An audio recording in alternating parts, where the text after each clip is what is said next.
Olá, o Em Cartaz já está começando. Aqui é o lugar que mostra tudo o que acontece nesse maravilhoso mundo das artes. Muito teatro, muitas dicas para você aproveitar tudo o que acontece na nossa cidade e no nosso país. Você pode ver o Em Cartaz aqui na TV Aberta São Paulo e também na TV Com Brasil para todo o território nacional, nesses canais que aparecem aí embaixo. Siga o programa Em Cartaz também nas nossas redes sociais e se inscreva no nosso canal no YouTube. Lá ficam guardadas todas as entrevistas que a gente faz aqui no nosso programa. Corre lá! Então sejam todos muito bem-vindos. O Em Cartaz está no ar.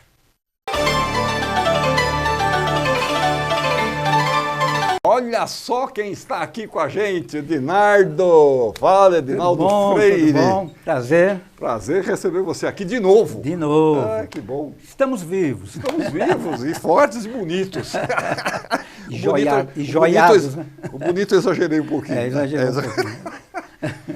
Edinaldo, Companhia Fraternal, como é que é o nome? Fraternal Companhia de Artes e Malabares. Às vezes as pessoas acham que é uma entidade religiosa, Fraternal Companhia, mas na verdade o nome Fraternal Companhia é uma homenagem que a gente fazia às antigas confrarias de teatro, na Idade Média, né, na Comédia dell'arte, que eram chamadas de Fraternais Companhias. Fraternais Companhias, é mesmo? Tinha Era esse Fraternal Companhia Gelose, aí dava um nome igual o circo faz. Né? Que barato. E foi em nome dessa memória que a gente adotou esse fraternal. E às vezes as pessoas acham que é alguma igreja. Deve ser uma companhia religiosa. Fraternal Companhia. Essa coisa do teatro popular sempre foi a tua veia, né? Exato, exato. É a minha, digamos assim, a minha missão, né? No teatro, a partir de um momento que eu comecei a me expressar através do teatro, foi através da linguagem popular. Pelo fato das minhas origens e também pelo fato, digamos assim, de uma militância política na época, década de 70 e tal, em que a gente gostava muito de falar para um público que não ia ao teatro, né? E isso permaneceu como praticamente ideia, né, pensamento. Que você continua levando. Que eu continuei adotando. E que provavelmente vai levar para sempre, porque a minha pesquisa foi feita toda em cima dela. Eu participei de um grupo chamado Mambembe na década de 70 com Carlos histórico grupo Mambembe. Sofredini, onde a gente faz uma Calixto Inhamuns. Calixto de Inhamuns, nossa, muita gente, Rosi Campos. E a gente resolveu fazer uma imersão nas formas de interpretação brasileira, na estética popular do teatro, até uma investigação do teatro pré-stanislavskiano ainda, entendeu? Então é essa a nossa missão de dar um estatutos à comédia popular que ele merece, né? E que é um veio muito rico, né? Nossa, e demais. Pouco explorado, lamentavelmente. E pouco explorado, porque se você fizer uma imersão na cultura popular, você vai descobrir as nossas identidades, vai descobrir as nossas etnias, enfim. É uma imersão necessária, feita por pessoas muito importantes como Mário de Andrade, Ariano Suassuna, né? E tanta Antônio Nóbrega faz muito isso também. Nóbrega também. E é um universo que abarca tudo isso, né? Os reisados, os Bumba Meu Boi, as lendas. Todas as formas de expressão popular, né? Todas as danças dramáticas. E também aquilo que está submerso, né? Porque a cultura midiática, ela acaba engolindo, né? E acaba até transformando aquilo que um dia já foi popular, ela acaba mastigando e transformando num produto comercial de péssima qualidade, né? E então a missão de quem trabalha com a cultura popular hoje é tentar trazer à tona, né, esse biscoito fino que ainda resiste em algumas pequenas comunidades ou em algumas regiões do Brasil, né? Então é muito fácil você falar numa cultura digamos assim, não confundir a cultura popular com uma cultura popularizada. Você pode pegar qualquer coisa e popularizar, mas essa popularização acaba sempre ficando na superfície. Né? Então é isso. Então a missão do grupo da Fraternal foi trabalhar em cima desse viés aí. Comida nas costas, barriga vazia. Aí você pegou uma questão que é muito atual, a questão dos entregadores, não sei o quê, transportou isso para um outro momento da história do mundo. Como é que foi isso? Então, na verdade, isso começou durante a pandemia. Na pandemia, nós éramos totalmente dependentes de duas coisas: da cultura, da música, dos filmes e tal, e dos entregadores. Entregadores. Se não fossem eles, a gente morria de fome, né? Morríamos de fome. E aí a gente começou a conversar com essa gente mesmo, porque a gente já tinha um projeto de fazer um trabalho em cima de uma coisa muito perversa que estava acontecendo desde 2017, né, que foi a reforma trabalhista do Temer. Sim, a precarização Exatamente. das relações de trabalho. Né? A dita reforma trabalhista acabou tirando os direitos, os poucos direitos que nós tínhamos, né, como na carteira de trabalho, que eram os direitos que todos nós conhecíamos, 13º, fundo de garantia. Viramos todos, entre aspas, empreendedores. Exatamente. Então, com esse pretexto, eles criaram essa reforma, né, a carteira verde e amarela, que eles chamaram, né, com a desculpa de que isso iria tirar o povo do desemprego. E, na verdade, só intensificou a precarização. E levou uma horda de pessoas para a uberização. Não só entregadores, como também trabalhadores da... Essa coisa da precarização, por exemplo, isso é histórico, na história do mundo, né? Sim, a precarização. Sim. Quer dizer, quando a gente olha as pirâmides, aquelas maravilhas, foram feitas por pessoas que morreram escravizados, que comiam cebola, porque era o que davam para eles comer. Né? Quer dizer, é uma coisa que o homem sempre explorou o homem, né?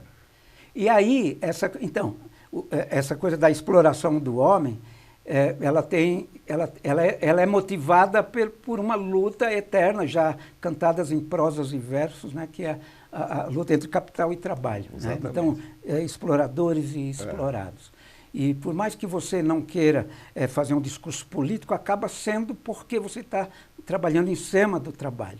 Então, de repente, comida nas costas, barriga vazia, não é uma invenção da dramaturgia nossa ou nossa. Não, era um grito de luta dos próprios entregadores, através de uma...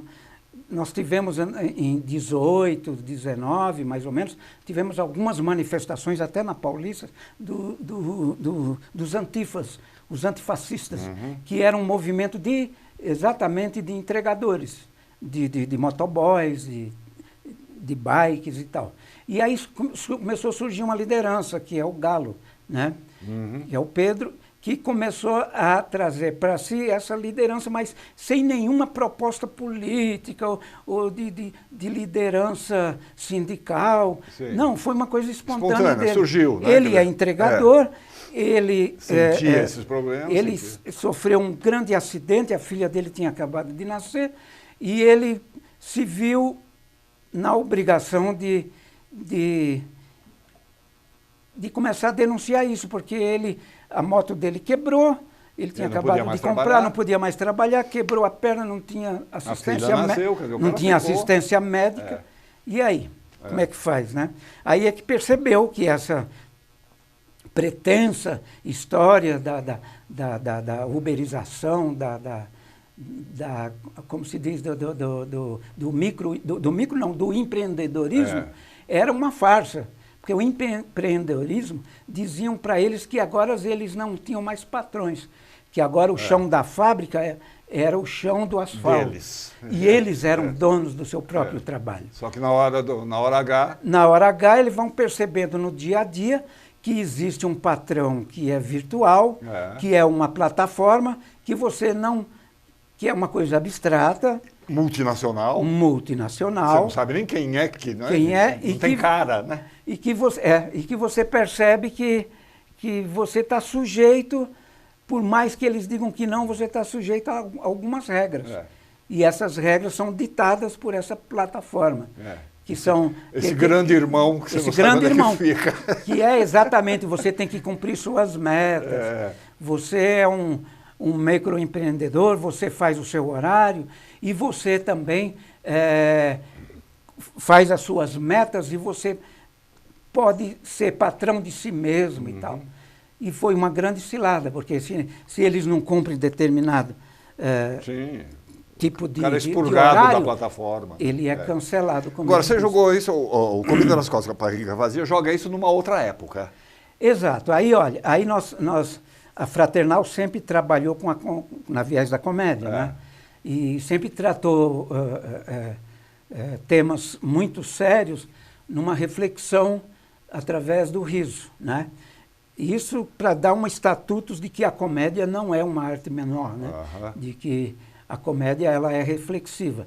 Aí, trabalhando muitos anos com Luiz Alberto de Abreu, nós desenvolvemos a comédia épica, que é a comédia narrativa, que é a comédia mais próxima da realidade.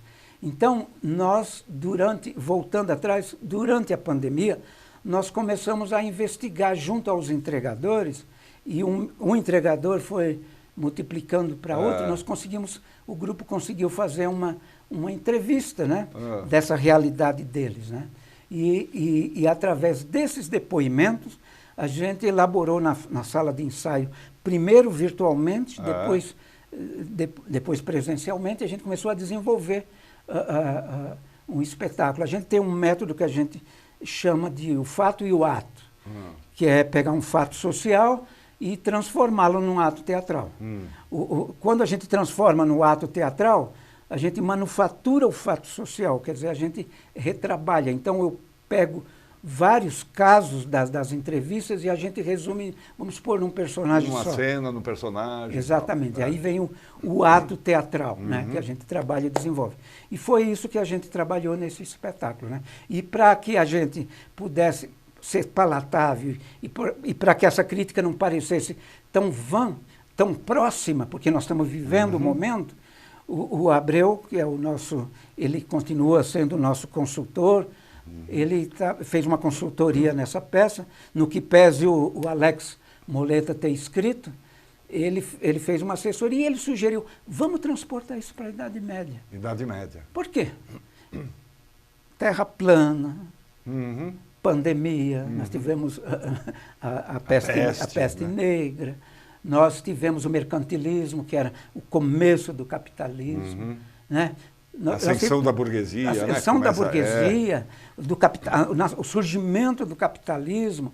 Quer dizer, dá para a gente falar porque sempre onde houver... Muitos pontos de sempre onde tiver essa briga de capital-trabalho, de trabalhador, né, servo e tal, sempre... O conflito está ali. O conflito está ali e ele serve para todas as idades, né? Fê, manda as fotos, nós temos fotos. Cadê as fotos? Nós estamos falando do Comida nas Costas, Barriga Vazia. Vocês estão fazendo lá no Parlapatões. Isso, no espaço dos Parlapatões. Até fevereiro. Até dia 19 de fevereiro. Vai dar uma parada no Natal e Ano Novo e volta. Espaço Parlapatões ali na Praça Roosevelt. Fotos da comida para a gente ver. Quem que nós estamos vendo ali? Então, a peça começa com um entregador caído. É o João? Né? É o João. É o João. Ele sofre um acidente, e aí nós usamos um recurso do Teatro No, ele ressuscita e ele começa, e a cabeça dele está embaralhada, ele começa a relembrar coisas. Como é que ele foi parar nessa situação? Aí ele lembra que a única coisa que ele lembra é que ele tinha que ele tinha acabado de tirar a moto, e que ele nasceu um filho, e a filha dele... E ele tinha que trabalhar. E aí a única coisa que ele lembra que foi um beijo que ele deu na filha. Essa é a parte realista da peça. Estou vendo o pessoal ali de capacetes e tal. Aí a peça começa nos tempos de hoje. Aí quando ela entra numa fantasia, ela parte para uma fabulação medieval. Olha, que lindo. Isso, aí tem um embate do diabo... e do deus Pluto, que é o deus do dinheiro. A grana. E os dois começam a dizer que esse mundo não deu certo e que é preciso fazer uma... Isso, que é o Clóvis. É o Pluto? Exato, esse é o Pluto. E aí o Pluto propõe criar um novo mundo. Aí o diabo fala, eu topo, só que tem que ser como eu penso. Do meu jeito. E como ele pensa? Ele pensa que tem que ser a partir da seguinte premissa: muitos direitos dão poucos empregos. Então tem que ser muitos empregos com poucos direitos. Muitos empregos. Que é a fala do Inominável, né? Do nosso Inominável. Mas aí nós temos um padre. E aí ele começa a chamar as almas para construir nesse novo mundo. Esse mundo novo. Vamos chamar as almas que vão compor esse mundo novo. Então ele chama primeiro a igreja, que era, na época, era... Sim, poxa, o grande poder da época, né? O Pluto não quer, porque diz que não aceita a igreja. Aí o diabo acaba convencendo o Pluto. Aí, num segundo momento, eles chamam um nobre. Aí, num terceiro momento, eles chamam o Jão, que é o povão. Que é o povão. E que, por acaso, é a alma do cara que estava ali morto e tal, né? E aí começa uma farsa, né? uma de construção comédia, desse mundo novo, tal, essa coisa. Que o Cetra chamou de comédia amarga, né? Comédia amarga. Ele falou que é uma comédia que a gente não consegue rir porque ela é muito reflexiva, né?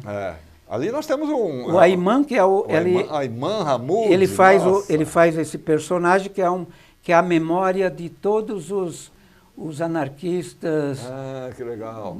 De todos os lutadores que detêm a história e tal, né? Bacana, de luta dos trabalhadores. Aí está o elenco completo ou não? São 7 pessoas. 7 pessoas, isso. Legal. Está completo, sim. O nobre, esse aí é o nobre? Não, esse é um político? Esse daí é o Deus, Pluto, o diabo do outro, e o Jão ali no meio. E o Jão, não querendo dar spoiler, porque não tem problema na comédia épica a gente dá spoiler mesmo, é o momento em que ele está sendo enforcado. Pois é, então, estou vendo ali a corda pendurada. Né?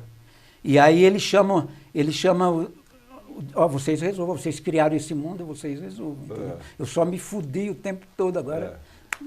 Aliás, essa coisa que o Cetra falou da comédia amarga é muito presente no trabalho da Fraternal. Porque tem sempre essa pitada ácida, amarga, azeda. Reflexiva, né? Que é onde vem a reflexão. Que é onde vem a reflexão, exatamente. Para que você não trate o tema de uma maneira tão leviana, panfletária também, né? Digamos assim. Ou leviana, né? Ou uma coisa simplesmente para rir. Ou fazer um discurso meramente maniqueísta e tal. Né? Bacana. Vamos dar um serviço aqui. Espaço Parlapatões, vocês estão fazendo sexta e sábado às 9, domingo às 7. Espaço Parlapatões da Praça Franklin Roosevelt, ali, 158, um teatro gostoso. Gostoso, né? Um teatro que tem uma tradição de comédia também, que é dos Parlapatões. Que é dos Parlapatões e tal. Ayman Hammoud no elenco, Clóvis Gonçalves, Giovanna Arruda, Ian Nopenay, é isso? Ian Nopenay, Luian Borges, Maria Siqueira e Amirtes Nogueira. Alguns aqui são históricos já dentro do Fraternal. São os fundadores, né? Como Amirtes, o Ayman, né? O próprio Clóvis, que já participou de diversas montagens e tal, né? O grupo está completando, você falou, 30 anos? 30 anos. 30 anos. E o grupo mantém, então, esse núcleo, digamos assim, que é a memória do grupo, né? E tem essa rapaziada nova que está chegando, né? Que é bom, né? Que é muito bom para revitalizar, dar um novo olhar e para prosseguir. A dramaturgia do Alex Moleta, consultoria de texto do Luiz Alberto de Abreu, que é um mestre nessa coisa, teatro, principalmente do teatro popular, né? Direção do Edinaldo e as músicas do Carlos Zimber. Isso. Legal. É a primeira vez que você trabalha com o Carlos Zimber ou já veio? Não, ele já trabalhou, é a segunda vez. Memória das Coisas, ele fez uma preparação vocal também para o grupo. Maravilha! Então, o nome como é que é? Eu sempre Comida confundo. Nas Costas. É o que eu falo, comida nas costas, barriga vazia lá no Parlapatões. Que é a mochila nas costas e às vezes o cara não tem dinheiro para comer porque a plataforma não dá um vale... Não dá um vale-refeição. O cara carrega nas costas, às vezes, uma encomenda que custou 200 pau. Ele vai só sentindo o cheiro... E ele não tem R$5 para comer um sanduíche. Ele não tem R$5 para comer um sanduíche. Dinardo! Falou, o mundo aí que a gente vive, hein, Dinardo? Somos sobreviventes, né? Obrigadão, Dinardo. Nós também, né? Nós também somos sobreviventes. Carregamos a comida nas costas e às vezes a nossa barriga também não está lá essas coisas, né? Deixa eu fazer uma chamadinha aqui. Dinaldo, sabe qual é o ratinho mais conhecido do planeta? O ratinho, o personagem. Mickey. Matou! Ganhou um pacote de bolacha, hein? Mas eu sou velho. O Mickey já tem quase 100 anos de idade, olha só. E agora acabou de ganhar um documentário só sobre ele. Mickey, a história do Camundongo, conta a história desse rato mais icônico da cultura pop, longa-metragem, Conta com entrevistas exclusivas, registros de arquivos, imagens inéditas do personagem criado há quase um século. A produção é de primeira, com a participação de grandes nomes da animação da Disney e cineastas que registram a jornada do Mickey ao longo dos anos. E nos lembra que ele teve tanto impacto e muito sucesso mundial. Vamos ver o trailer aí do Mickey, a história de um camundongo.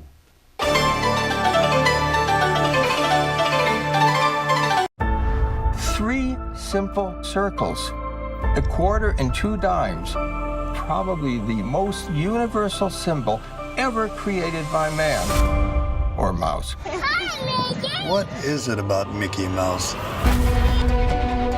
Mickey Mouse to me is light. There's like a lot of dark in the world, and he's hope. It's magical to be able to channel all of our hopes and dreams, the innocence that we eventually lose and would like back. Never lose sight of one thing, that it was all started by a mouse. The story of Walt and Mickey wasn't just one continual success after success. It was stumble after stumble. Mickey Mouse started in the Roaring 20s, but almost immediately the Depression fell. You have groups saying, we want Mickey to help get us through World War II. The American dream has suffered, but Mickey is able to bring that back. Just like America splits in the 60s, Mickey Mouse splits as well. And those coexist in this one character. If you have an issue with authority, Mickey Mouse is your guy. Mickey has taken the world by storm. This is something otherworldly. He gets so big that he becomes this reflection of who we are. How is that even possible with this little mouse? What would a culture from another planet think of seeing Mickey on everything? They might say, take me to your leader, and it would be Mickey. He had become this divine figure that you didn't mess with. We began a process to bring Mickey forward. He's everywhere. Everywhere. Everywhere. It's overwhelming. Like, leave me alone. Oh, no. Okay, let's do that again. Mickey is a thing we all share. There aren't many of those around. Almost 100 years later, after all the things that Mickey has been through, he's still here. We love a mouse. How crazy is that? That's a little absurd. You've always been my best friend.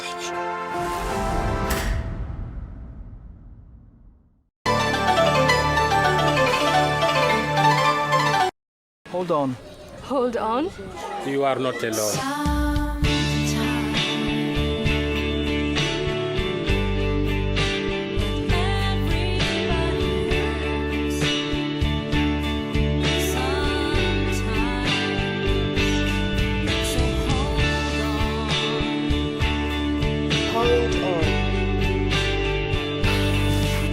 Hold on.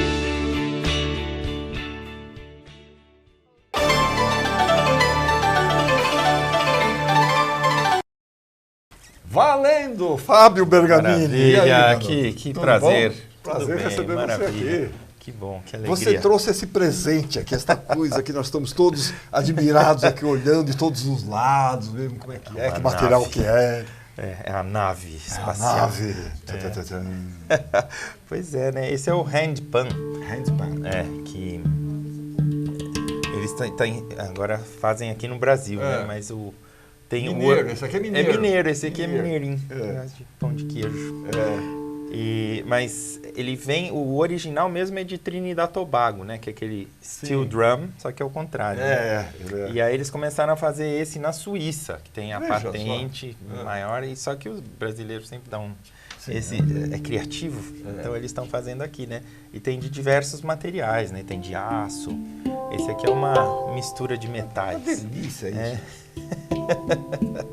Pois é viciante. É viciante, cara. Outro dia você eu toquei é baterista? Minha formação é como baterista, né? Na Unicamp, né? Mas eu sempre fui curioso, né? De tocar esses vários instrumentos de percussão, né? Então eu vou fuçando, né? Aprendendo sempre novos instrumentos. Aí eu fiz também percussão erudita, né? Erudita. Que também abre outro campo de pesquisa, né? Das coisas dos timbres, dos sons, das camadas, das paisagens sonoras, né? E então, aí você embarcou nessa coisa também da música étnica e tal. Como é que você começou a se ligar nesse tipo de... Olha, a primeira viagem que eu fiz, né, foi para Moçambique. Com um amigo moçambicano, a gente foi fazer uma turnê e eu fiquei muito interessado, né, pela cultura. E eu fui nos vários lugares lá nas comunidades e descobri as timbilas moçambicanas, né, os vários tipos de tambor. Eu fiquei maluco, né? Daí eu embarquei por essa trilha aí da etnomusicologia, né? Então eu fiz um mestrado lá em Portugal também, em etnomusicologia, que me abriu muito a mente, né? De entender a música como manifestação mesmo, né? Do homem em determinado espaço, determinado tempo. Então é muito bonito, né? Quando a gente olha sem julgamento, né?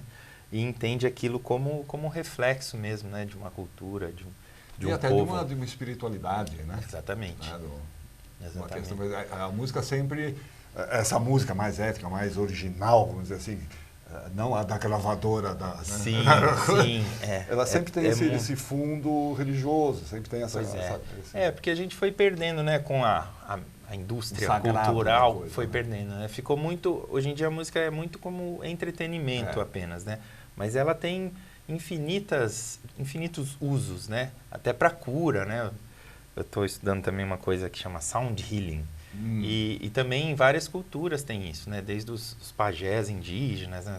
Os xamãs, na Grécia Antiga, no Egito, você encontra esse uso também mais medicinal da música, né? Então é muito bonito. E lá em Moçambique, por exemplo, todo dia, 4h30 da tarde, eles param tudo que estão fazendo e vão fazer o que ele me traduziu como catarse. Ele fala, igual tomar um banho, você toma banho no corpo físico, você tem que limpar as suas emoções, seus pensamentos. Então, o povo vai, começa a tocar e gritar e dançar. É muito emocionante. Foi uma das experiências mais interessantes assim, que eu tive. E a gente vê, né, a essência da música, né, como que ela surge, né, para que ela surge, né. O Vygotsky, né, que fala muito sobre isso, que a música surge de uma necessidade de transmutar as angústias, as dores em algo positivo, algo belo, né. Então, ali a gente vê essa essência que a gente perdeu um pouco, né. Não totalmente, mas fica muito... sempre né? existirá. Sim, né? Mas, sempre existirá, isso mesmo. O mercado abafa às vezes. Porque fica muito superficial, né, a relação com a música. E também muito, assim, a gente ouve música como fundo, né, digamos. Enquanto eu arrumo a casa, eu ouço uma música, né? E não música tem do essa... elevador, a música do restaurante. Isso mesmo. Até para tocar, né? Tocar em restaurante é horroroso, né? Porque você compete com a pizza. Com o garfo e a faca. Mas é isso. Então. Agora, estou louco para ver você tocando isso aqui, dar uma demonstração de como é que isso funciona. Então, aqui cada amassadinho desse é uma nota, né? Então, aí a gente pode tocar melodias, né? Tipo...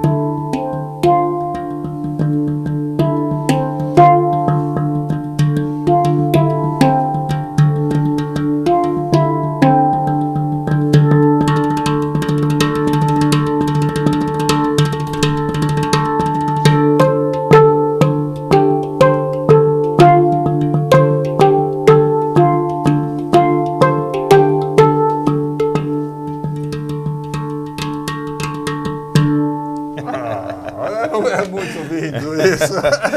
Agora, você fez uns que são das tábuas. Isso é a técnica, eles chamam de hand drumming, né, na Índia, que é essa técnica de tocar tábua, né, e na Índia eles tocam tudo assim, desse jeito, com todos os dedos, né? Todos os dedos. É impressionante, né, essa técnica que eles têm, né? E a escala musical deles é diferente também, né? Tem as ragas, né, que são as escalas, cada raga tem um significado, né, tem tipo, essa é do Ganesha, que é para abrir os caminhos, essa outra é para se acalmar, essa outra é para limpeza. Mas eu também achava que tinha quartos de tom, né, mas não tem a aproximação, né? Eles têm as 7 notas como nós, né? Só que em vez de ser do, ré, mi, fá, sol, lá, si, dó, é sarigama padanista. Sarigama Padanista. Olha, é bonito, é mais bonito do Ré, Mi, Fá, Sol. Mas é mais na cultura árabe, né? Que tem esses microtons, que é também muito interessante, né? Agora, você está lançando um disco, você está lançando um álbum. Pois é. Chamado Nandri. Nandri. Que eu, na minha ignorância, pronunciava Nandri. Nandri, mas Nandri. É que lá na Índia eles falam Nandri, né? Obrigado, em Tamil, né? Que foi o lugar onde eu fiquei lá, né? Estudando e fui dar aula lá, né? Numa universidade. E acabei... a maioria das músicas desse álbum foram compostas lá, né? Na Índia. E aí eu fui dar aula, só que eu falei pro diretor, só que eu quero ser aluno do curso de música indiana. Então, eu estudei, né? Essa parte melódica e tal, e também a parte chama Konakol, que é uma linguagem do ritmo, né? Que eles aprendem, como se fosse aprender uma língua nova, que é para expressar o ritmo. Então, eles usam tacadim, tacadim, tacadim, tacadim. Então, primeiro você faz com a boca, assim, e depois você passa para o instrumento. É maravilhoso, né? É uma cultura incrível, né? Riquíssimo. É um universo infinito. Infinito, né? Quanto mais você descobre, mais tem coisa para descobrir. Pois é, né? Quer dizer, a gente estava falando das tablas, né? Eu nem falo que eu toco tábua, porque para tocar direito aquilo eu tenho que nascer de novo lá. Na outra encarnação, talvez. A gente separou aí um trecho de um clipe, de uma música que eu não vou me arriscar a pronunciar. Vou te mostrar aqui qual é. O Rassi Capria. Rassi Capria é o nome de uma raga, é o nome de uma escala que eles usam muito lá, que é uma escala linda que tem tanto na cultura indiana quanto na cultura árabe, né, que eles chamam de Rassi Capria. Rassi Capria. Então, vamos ver um trechinho do Rassi Capria do Fábio Bergamini.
Fábio, aí nesse clipe a gente viu os indianos, inclusive, tocando ali com você. Isso.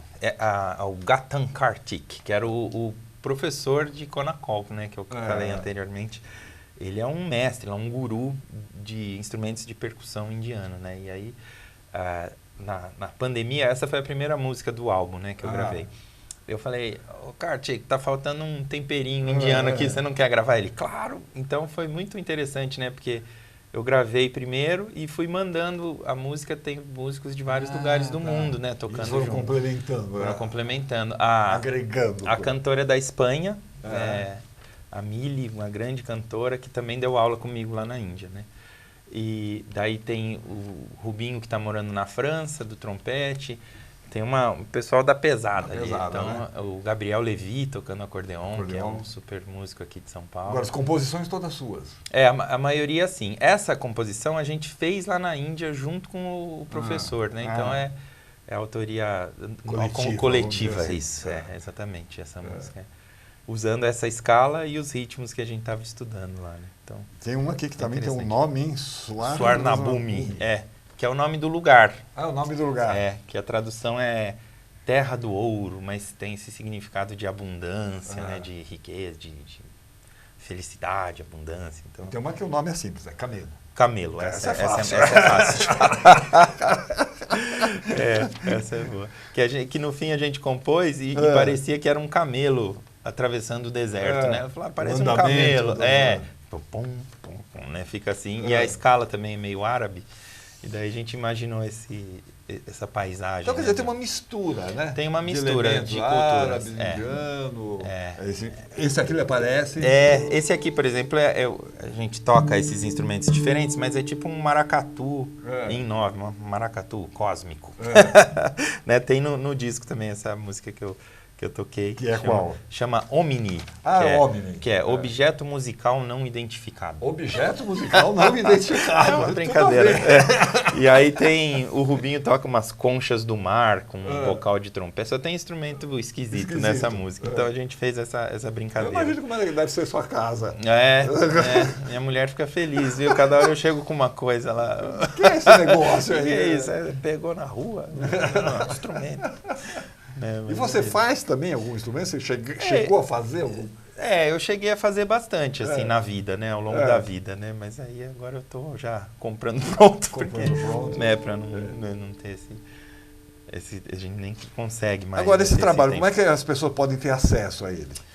Bom, essa semana, então, vai estar já está no iTunes, no Spotify, e aí dia 8 de dezembro vai estar em todas as plataformas. Né? A partir de 8 de dezembro, em todas as plataformas. Isso. Tá legal. Mas já dá para acessar no Spotify, por exemplo, já dá para acessar. Coloca lá o teu nome, Fábio Bergamini, e aí já tem o álbum Nandri. Todas as faixas, todas as 8 faixas. Isso, já tem as 8 faixas, né? Pela Belic Music, que está inaugurando esse selo, né? E a Believe é a distribuidora, né? Que distribui na Europa também. Então, espero que isso vá que ganhe o mundo afora.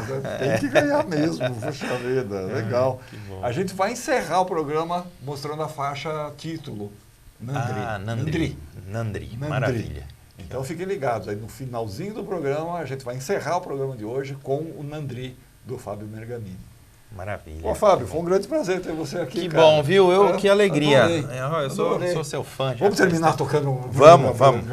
Vou tocar o Camelo, então. O Camelo. Então vai lá.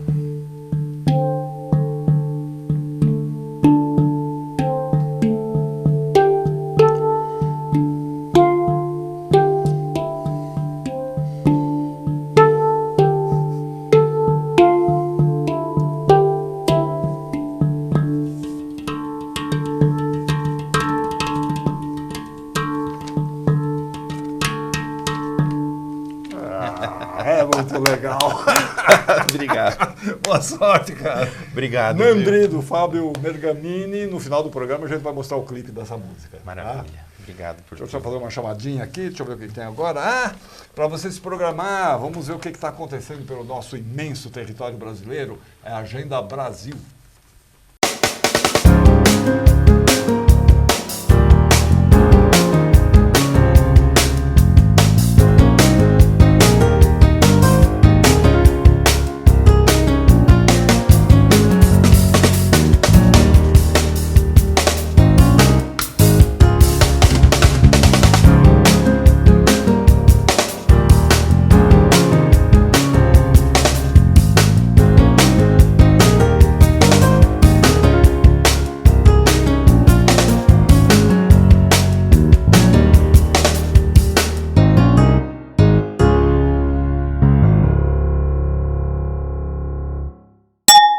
Vanessa Francisco, que prazer ter você aqui, menina. Como você é bonita, garota. Obrigada. E eu achei que essa trança era seu cabelo. Olha só a ingenuidade. também. Se você quiser acreditar, tá tudo certo. Mas não é. Deixa só sem graça. Silva, o nome da peça é Silva. Silva. Que eu acho que é o sobrenome mais comum do Brasil, né? Bem brasileiro. Bem brasileiro. Se eu acho que for contar os Silvas, que tem metade da população, deve ser Silva. Exato. Você não é Silva? Não. Eu sou Oliveira. A outra metade. É a outra metade. Silva, baseado não, tem lá um pé no Biderman e os Incendiários. E não Faça a Coisa Certa. A gente se inspirou em 3 pilares, né? Biderman e os Incendiários. Que é um texto do Max Frisch. Exatamente, maravilhoso, incrível, né? Que conta a história, né, dos incendiários colocando fogo em casas Surgem, burguesas. Né, na cidade, incêndios. A gente gostava muito do quanto esses personagens eram seguros de si e o quanto eles estavam determinados a fazer o que eles tinham que fazer. Aí o filme do Spike Lee, Faça a Coisa Certa, que também tem um incêndio durante o filme. Exato. E o ano passado começou a ter um movimento, um levante de incendiar estátuas de pessoas que... Borba Gato. Do Borba Gato, exatamente, né? Junto com o Galo e um movimento. Mas esse movimento de derrubar estátuas e queimar estátuas aconteceu no Canadá, no Reino Unido, nos Estados Unidos. E aconteceu do Borba Gato aqui. E aí, o que ligava essas 3 inspirações era o fogo. O fogo. E aí a gente falou, bem, vamos então fazer uma versão ou uma dramaturgia nova inspirada nesses 3 pilares e ver o que acontece. Então, inicialmente, nosso processo de pesquisa foi com fogo, com a risada, porque a gente queria muito que as pessoas fossem para nossa peça dar risada, se divertir, né? Assim, é legal quando a gente vai refletir um pouco sobre a vida, mas também é legal quando a nossa pretensão mesmo pode refletir sobre a vida, mas rir um pouco. Sim, uma coisa não exclui a outra. Exato, né? Exato. A gente não queria fazer uma peça para falar sobre... Que sim, o racismo está dentro do tema, né? Óbvio, são 4 atores pretos, uma diretora negra, que é a Nilceia Vicente, a Georgette Fadel... Que esteve aqui com a gente recentemente, fazendo, né? A Georgette Fadel, que dirigiu o Biderman e os Incendiários pela primeira vez há 20 anos atrás. Eu vi. Você viu? Apaixonado por aquela peça. Foi onde eu conheci a Georgette. Falei, nossa senhora, essa mulher é massa. A Georgette é incrível, é incrível. E aí ela também co-dirige junto com a Nilceia. A gente queria falar sobre esse tema, mas a gente queria falar de uma maneira onde as pessoas saíssem do teatro e ficassem com vontade de incendiar, mas também de curtir, sabe? Porque festa, a gente vive num país com muita cultura de festa, né? E essa cultura, às vezes, é o que faz a gente resistir a coisas tão pesadas. Então, essa coisa da festa, da risada, é resistência também. E aí a peça vai nesse... E por que Silva? Silva. Então, na tradução, eu esqueci o nome do tradutor, né? A tradução que a gente usou do Max Frisch. Isso, para a versão brasileira. Ele traduz como Silva. E realmente, a gente falou assim, sim, Silva. Por quê? Vou contar um pouquinho do que é a peça. Tá? Que aí vai fazer sentido. Uma brincadeira da dramaturgia do Lucas Moura é com a palavra elementos. Porque a polícia, sempre quando vai falar sobre pessoas pretas, né, um elemento. Pegamos aqui 2 elementos. Exato. E aí a peça fala sobre 4 personagens. 3 personagens são 3 elementos. São carbono, hidrogênio e oxigênio, que são elementos que estão no fogo. Ou que são necessários. Gera combustão? Exato, que gera combustão. E esses 3 personagens estão querendo fazer com que o fósforo, que também está na combustão, acenda. Só que antes dele virar fósforo, ele é Silva. Ele é todos os brasileiros. Todos os brasileiros, é uma pessoa comum. Mas a gente quer que ele acenda, que ele se torne um elemento, que é o fósforo. Ele acenda, o acenda de acender o fósforo e de acender também, de se elevar. Né? Exato. Bacana, legal essa ideia, muito boa. É muito, né? A gente tem umas fotos aí, vamos ver as fotos, aí você vai explicando pra gente o que está rolando. Nós estamos falando da peça Silva, que está lá no Teatro do Container. Exato. No Teatro do Container Mungunzá, que fica ali no central, na rua dos Guzmães, 43. Isso, perto da praticamente Estação Luz. Em frente à Estação da Luz, ali, na esquina da Estação da Luz. Bem próximo, Rua do Triunfo. E é um teatro muito curioso, feito através de uma montagem de containers. Mesmo, né? É um espaço de resistência, um espaço muito gostoso. E é um teatro onde nós, atores, a gente adora, né? Porque dá pra subir, descer, correr, não é só um palco italiano. Não é um palco italiano. É bem divertido. Cadê as fotos? Quero ver as fotos, adoro ver fotos. Aí tá o elenco inteiro. Ah, essas são as nossas fotos do elenco. São as 4 pessoas, o elenco Exato. todo. Você consegue dizer quem é o Fósforo aí? Eu não sei, não. Eu acho que é aquele de baixo ali no canto direito. Esse é o Carbono. Eu não vou adivinhar. Quem é o Fósforo? Tá tudo certo. Isso é uma brincadeira.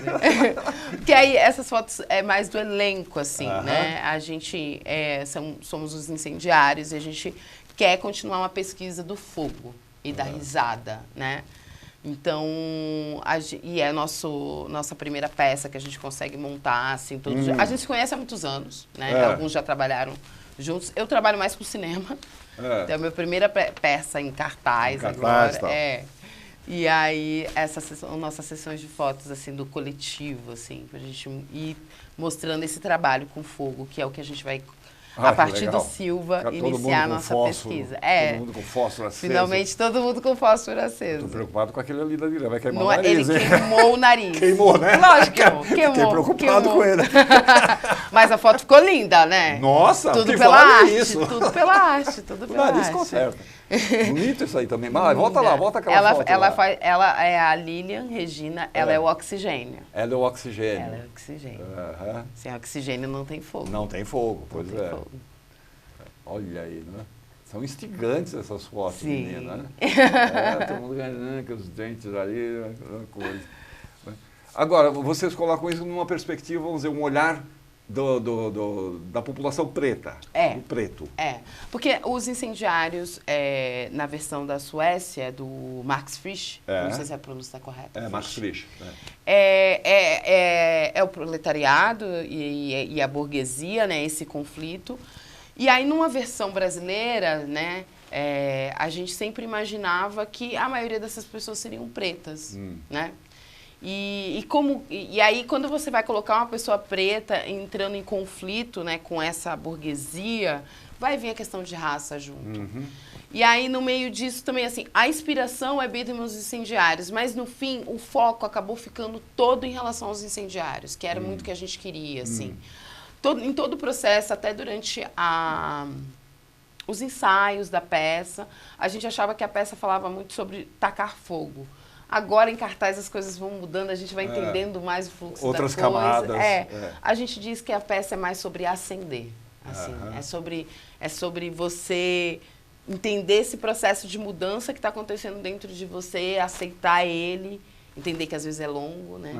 Demora às vezes para a gente fazer um processo. Todo o processo social, né? Não acontece de uma hora para outra. Isso é um trabalho, né? Uma construção, na verdade. E aí é isso, esses 3 elementos, que já são elementos, estão ajudando esse Silva a se tornar elemento. Ou seja, trazendo uma consciência racial, trazendo uma consciência de que ele está numa circunstância que não é humana, né? Não é o certo, não é o que deveria ser. Mas a gente faz isso com muito humor, com muita ironia. Agora, a dramaturgia foi sendo construída durante o processo? Sim, a gente queria uma dramaturgia inédita. Então, foi um processo um pouco mais longo do que a gente estava no prazo, né? Seria 2 meses, mas aí é isso, né? Pós-pandemia, todo mundo fazendo vários trabalhos. Então, ele demorou mais ou menos, foi um processo de 4 meses. A gente tinha improvisações, onde a gente experimentava o riso, a violência, e o fogo, e o movimento do fogo. Isso corporalmente, entendendo combustão. Estudamos um pouquinho de química, não me pergunte muita coisa, gente. Mas para entender o que seriam esses elementos juntos, o que isso reflete. Provocaria. Quando tá esses 3 juntos, o que é, quando são os 4, o que é. E aí tinha muitas improvisações, e o dramaturgo estava junto. Houve coisas pessoais que a gente foi dividindo com ele, do que a gente queria. E aí, depois de uns 4 meses assim, de processo, ele trouxe essa dramaturgia que tá linda, incrível. Tem muita poesia, tem muita risada. E tem muito... A peça, apesar de ter essa dramaturgia e a direção, ela é muito jogo de ator, assim. Tipo, a gente tem que estar acordado o tempo todo. Não é improviso, porque tem ali, né? Sim, todas as falas para acontecer, toda as marcações, né, o desenho de cena para fazer. mas é muito jogo, assim. Minha fala não chega. É uma coisa assim. muito no teatro. O espetáculo ele vai se formando no decorrer das apresentações, você vai descobrindo coisas, né? Sim. Uma vez o ator falou, depois da 40ª apresentação é que eu descobri o sentido exato daquela fala. Olha, mas isso, você vai... Né? Eu amo que a Georgette também. Uma vez ela falou assim, nossa, eu acho que depois de uns 3 anos em cartaz foi que eu percebi que a fala era aquilo. Pois é. Então fica calma, porque a gente vai ficar ansioso, né? Não, a gente quer que seja magnífico, perfeito. Calma, não queira nada disso. Tá tudo certo. Foi ótimo. O que é um processo muito diferente no cinema, por exemplo. Né? Não, completamente diferente, gente. No cinema eu decoro o texto assim, porque eu faço muito série, né? E aí, série, eu recebo muito texto, os textos vão trocando. Então, assim, às vezes eu decoro o texto um dia antes pra ir gravar. Então, eu realmente vou, às vezes, sem saber muito o sentido daquela fala. E não precisa também no cinema. Exatamente. Não precisa, assim. É um outro trabalho, é uma outra relação, assim. E uma vez feito, tá ali, acabou. Não, né? Ficou. Essa é a parte chata, né? Ficou. Você fala, meu Deus, eu só tenho 3 takes pra acertar. Mas também no teatro, assim, eu não posso nem repetir a fala, né? Se eu falei a palavra errada, já era. Acabou. Nossa, ontem mesmo eu errei o texto, eu falei, tudo bem, segue o baile, seguimos, vamos continuar fazendo. Isso também é muito gostoso. Porque o cinema... Você erra a fala e você pede outro take, aí você fica ali amargurando que errou. O teatro não tem esse tempo não, meu irmão, é fazer aqui agora. Toca o bonde. Levanta a cabeça, tem outra cena pra fazer. Isso é muito bom, isso é muito bom. Legal, Silva, gente. Segundas, terças e quartas, às 8 da noite, até dia 21 de dezembro. Oxa, na boca do Natal. Por favor. Não, a gente quer entreter todo mundo até chegar. Isso aí. Teatro do Container Mungunzá, fica na Rua dos Gusmões, 43. Essa Rua dos Gusmões fica ali, é um quarteirão da Santa Ifigênia, quase em frente à Estação da Luz, na esquina da Estação da Luz. As pessoas às vezes têm um pouco de receio. Vai de Uber. Vai de Uber, você desce Tranquilo. na porta. Desce na porta. O Uber vai lá buscar as pessoas tranquilamente. Se você estiver um pouquinho mais tranquilo, tem a Estação Luz que está ali, meio quarteirão de distância. Né? Então, segundas, terças e quartas, às 8 da noite, vai ter umas sessões extras aí, dia 6, por exemplo, dia 6 tem sessão. Dia 6 à tarde. Às 4 né, que a gente, é uma peça também que dialoga muito com a galera mais nova, a gente está pensando em chamar alguns. Ingresso baratinho, R$20, e meia entrada R$10. Você pode reservar pelo Simpla ou comprar lá na hora na bilheteria do teatro, que é sempre um risco, né? Sim. Porque de repente chega lá, já está lotado. Mas quem é do bairro tem desconto também. Então, é só levar um comprovante qualquer? A gente tem esse processo de formação de público ali, quem é da região. Muito bacana. Bacana mesmo. No elenco, Felipe Celestino, Lilian Regina, Roma Oliveira e Vanessa Francisca, que está aqui presente. Olá. É o coletivo Os Incendiários, não podia ter outro nome. Né? A direção é da Nilceia Vicente e da Georgette Fadel. Beleza. Vanessa, parabéns, cara. Obrigada, viu? Um prazer. Obrigado por você ter vindo aqui com a gente. Obrigada. Deixa eu fazer o encerramento aqui do programa, se eu achar o roteiro. Tá aqui. Como a gente prometeu, vamos fechar nosso programa com um clipe do Fábio Bergamini. Flávio vai fazer o lançamento do seu primeiro álbum solo, que se chama Nandri, que significa obrigado, em indiano, em algum dialeto indiano, que traz improviso do jazz com música étnica de vários povos. O evento acontece na E7P Urbana, Escola dos Sete Portões, dia 8 de dezembro, a partir das 19 horas. Com a primeira audição das faixas, exibição de videoclipes, pocket show do artista e jam session aberta aos músicos que estiverem lá presentes. Então, com o Fábio Bergamini, a gente encerra o programa. Curtam a gente nas nossas redes sociais, entrem lá no nosso YouTube, todas as entrevistas estão lá guardadas. E até a semana que vem, um abraço, um beijo e um queijo.